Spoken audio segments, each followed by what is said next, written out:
Salam sejahtera buat kita semua. Halo sobat muda, welcome to our channel.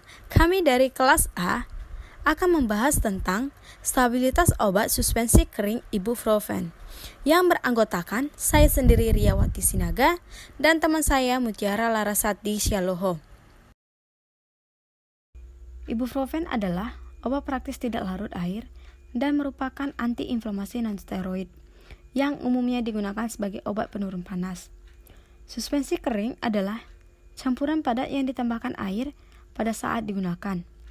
Agar campuran setelah ditambahkan air membentuk dispersi yang homogen, maka dalam formula digunakan bahan pensuspensi.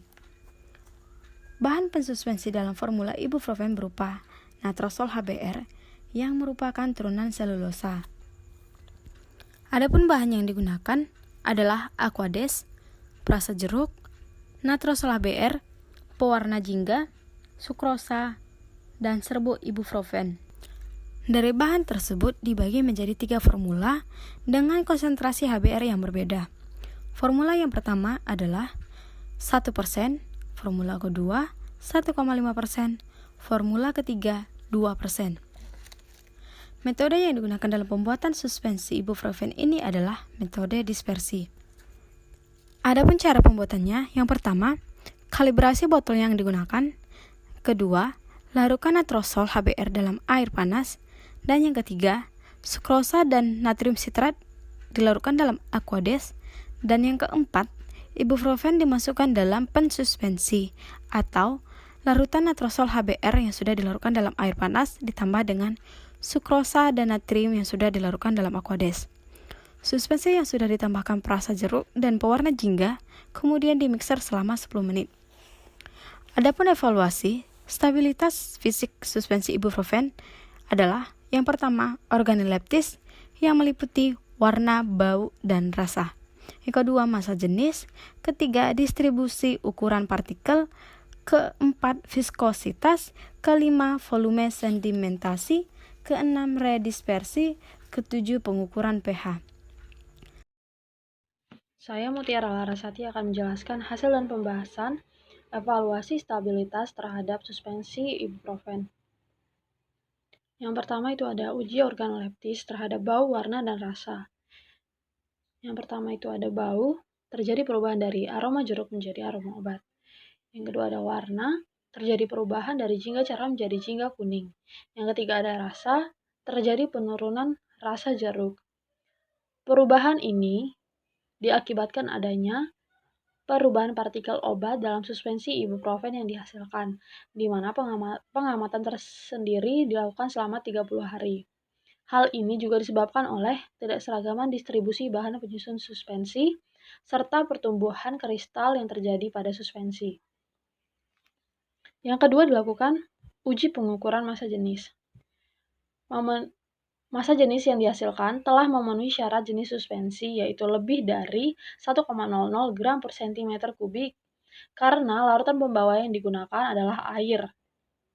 Penurunan massa jenis terjadi seiring dengan bertambahnya waktu penyimpanan.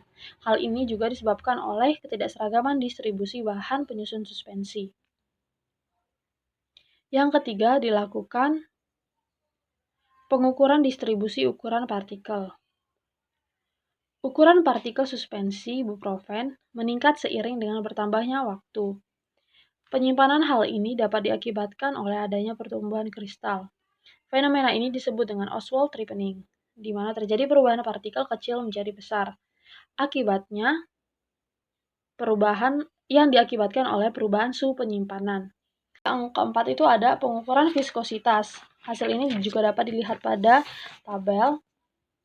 Viskositas formula yang ketiga menyimpang jauh dari formula yang pertama dan formula yang kedua. Hal ini diakibatkan oleh perubahan suhu penyimpanan yang dilakukan. Viskositas terbaik itu pada formula yang pertama, karena rata-rata viskositas itu 50,20 points, di mana nilai ini jauh dari nilai viskositas yang baik secara teoritis. Kenapa hal ini dapat terjadi? Hal ini terjadi karena bahan tambahan lain yang ditambahkan pada formula 1 seperti sukrosa yang dapat meningkatkan viskositas. Tetapi ketiga formulasi ini mengalami penurunan viskositas selama penyimpanan 30 hari. Hal ini diakibatkan oleh perubahan suhu penyimpanan dan bahan yang digunakan berasal dari golongan polisakarida. Yang kelima itu dilakukan pengukuran volume sedimentasi. Volume sedimentasi sendiri pada suspensi dengan pelarut air akan menurun ketika ion meningkat. Perubahan konsentrasi ion sendiri itu disebabkan oleh adanya perubahan pH. Yang keenam itu ada pengamatan redispersi. Hasil ini juga dapat dilihat pada tabel. Pengamatan redispersi, formula yang pertama dan formula yang kedua memiliki kemampuan redispersi yang baik dan mudah karena viskositasnya rendah, berbanding terbalik dengan viskositas formula yang ketiga yang tinggi sehingga redispersinya rendah. Lalu yang ketujuh itu ada pengukuran pH. pH ketiga formula telah memenuhi syarat yaitu dengan rentang 3,5 sampai 5. Pada penyimpanan, terjadi peningkatan pH karena sifat nitrosol HBr yang asam, sehingga ketika tidak ditambahkan bahan buffer pada suspensi, maka nitrosol HBr akan terurai dan suspensi akan semakin asam seiring masa penyimpanan.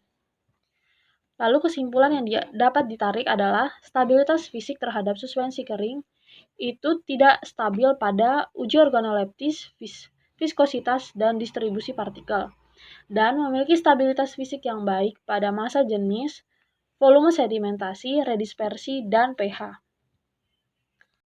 Sekian dari presentasi kami. Kurang lebihnya kami mohon maaf dan semoga bermanfaat buat kita semua. Terima kasih.